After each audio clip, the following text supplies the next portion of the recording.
Y acá quiero detenerme en dos tipos de estrés muy importantes. El estrés postraumático, que es el que se presenta luego de un suceso físico o emocional muy impactante, con riesgo de vida o violación.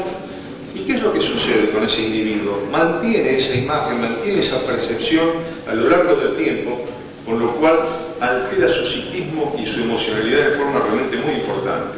Y el estrés laboral es el conjunto de reacciones nocivas, ya sean físicas o emocionales, que suceden cuando las exigencias del trabajo superan las capacidades, recursos o necesidades del trabajador. Fíjense en esta cascada que me parece que resume todo lo que estamos diciendo en este momento. Características laborales en las fuerzas policiales y de penitenciaría. ¿No se reconocen ustedes en esto? Recarga horaria, horarios rotativos, sobreexigencia en la tarea. Aquí lleva a estrés y mala higiene del sueño. Y esto lleva a fatiga física y mental crónica. Y cuando este suceso está ya en funcionamiento, disminuye la capacidad de adaptación y la resistencia frente a los factores de riesgo. Y el individuo entonces es muy vulnerable a todas las enfermedades que puedan producirse. Pero no solo las enfermedades, sino también a los accidentes de trabajo. Preguntémonos también, como le sucede a veces a los choferes de ambulancia, ¿por qué chocan de pronto llevando a un paciente que está urgido de atención médica? ¿Por qué los patrulleros a veces chocan también en una persecución? Enfermedades profesionales, las que vamos a ver ahora también. ¿Qué produce el estrés? Muchas enfermedades, todas prácticamente. Yo he hecho referencia en este tema únicamente a las más frecuentes y a las que tienen mayor peso e importancia. Como soy cardiólogo, vamos a empezar con las enfermedades cardiovasculares.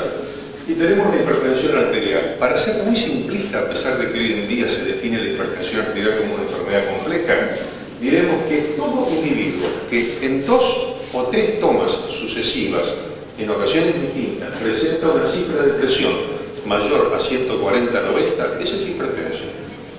Y olvidémonos del folclore del dolor de cabeza, el dolor de nuca, el mareo y demás. Eso no existe prácticamente. La hipertensión es asintomática. Y además, fíjense la prevalencia de la población general, 30%, mucho mayor que es en la fuerza policial. ¿Y qué produce la hipertensión arterial? El tristemente célebre accidente cerebrovascular, la insuficiencia renal, que es la incapacidad del riñón progresiva de poder procesar todas las sustancias tóxicas que el cuerpo tiene que eliminar, la insuficiencia cardíaca, que es la incapacidad del corazón para poder bombear como debe toda la sangre que le llegue en su momento, y el infarto agudo de miocardio. ¿Y cuáles son los factores de riesgo para tener hipertensión arterial? La dieta, rica en sal, grasas e hipercalóricas, ¿reconocen los que hacen servicio de calle lo que comen? El estrés, el tabaco, el alcohol, otras adicciones.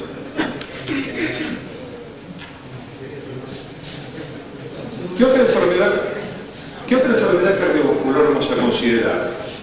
Cardiopatía isquémica. ¿Qué significa cardiopatía isquémica? Cardio, corazón, patía, enfermedad. Isquémica se refiere a todo territorio del organismo que es privado de la cantidad necesaria de sangre. Recordemos que la sangre lleva fundamentalmente oxígeno, lleva alimentos y retira sustancias tóxicas. Cuando a una porción del organismo no le llega en cantidad suficiente sangre, esa porción del organismo sufre. Cuando se produce lo primero que ven allí arriba, que dice ANGOR, que es la famosa angina de pecho, es el dolor de pecho opresivo o quemante que aparece en situaciones de riesgo o en situaciones emocionales importantes y que en 2 a 10 minutos desaparece con medicación o reposo. Si ese dolor se prolonga más de 20 minutos, tenemos un infarto agudo de miocardio. Y el infarto agudo de miocardio es una epidemia hoy en día. Es la primera, junto con la hipertensión, causa de muerte en nuestra población, mucho más que el cáncer. De hecho, de los que estamos aquí, y les pido que no se asusten, siempre que tomen las prevenciones como las tomo yo, más de la mitad vamos a morir de enfermedades cardiovasculares, no de cáncer. De cáncer únicamente el 26 a 28% y casi el 50% por la enfermedad cardiovascular. Insuficiencia cardíaca, que ya dijimos que era la incapacidad de bombear sangre en cantidad suficiente, arritmias, que son los trastornos del ritmo cardíaco, muerte súbita, Y factores de riesgo para sufrir una cardiopatía isquémica, ¿cuál es? Hipertensión arterial, aumento de colesterol y triglicéridos, la diabetes, el tabaco, la cocaína.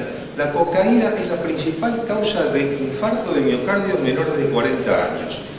Hoy en día, los médicos de guardia, cuando llega un joven con un infarto, lo primero que tratan de averiguar es si realmente es un adicto a la cocaína. Y el estrés, por supuesto.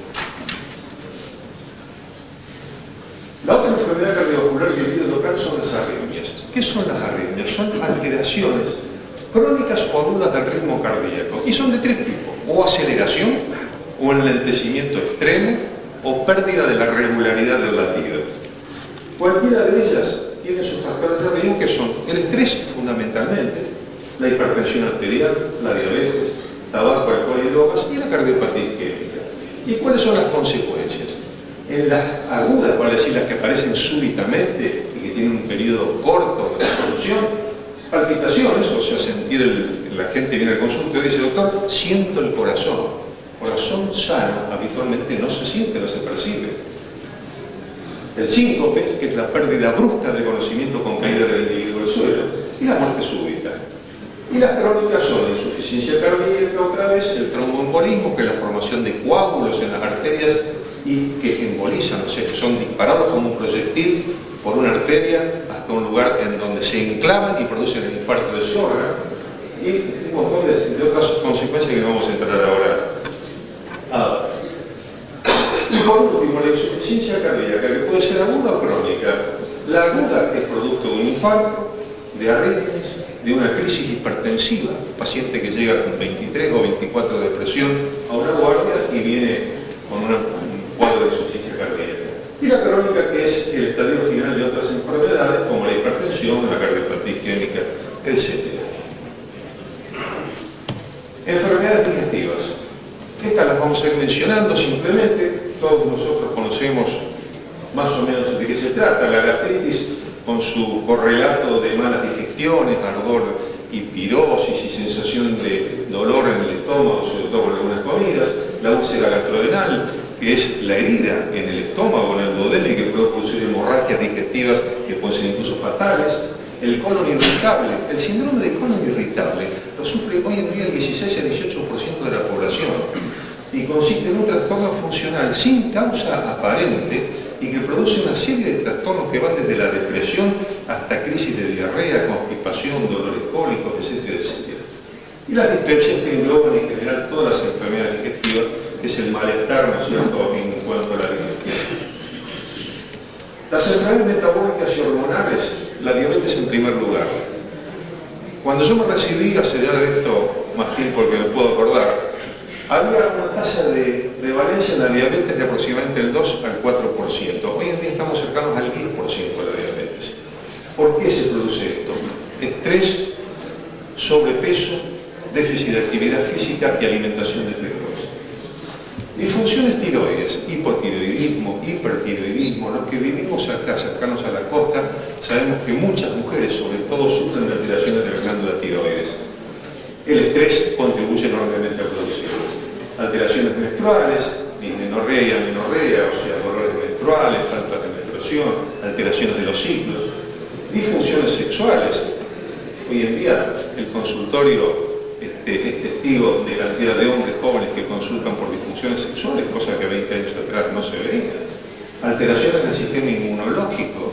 El estrés continuo produce, como decíamos, déficit de defensa, y entonces aparecen las anginas a repetición, las bronquitis a repetición, problemas de tipo dermatológicos. Enfermedades musculoesqueléticas, la fibromialgia que se caracteriza por dolores crónicos, sensación de cansancio permanente. El individuo que cuando se levanta está más cansado que cuando se acostó, y que el cansancio lo arrastra continuamente de forma crónica. Contracturas musculares, volvemos a repetir con el cansancio crónico.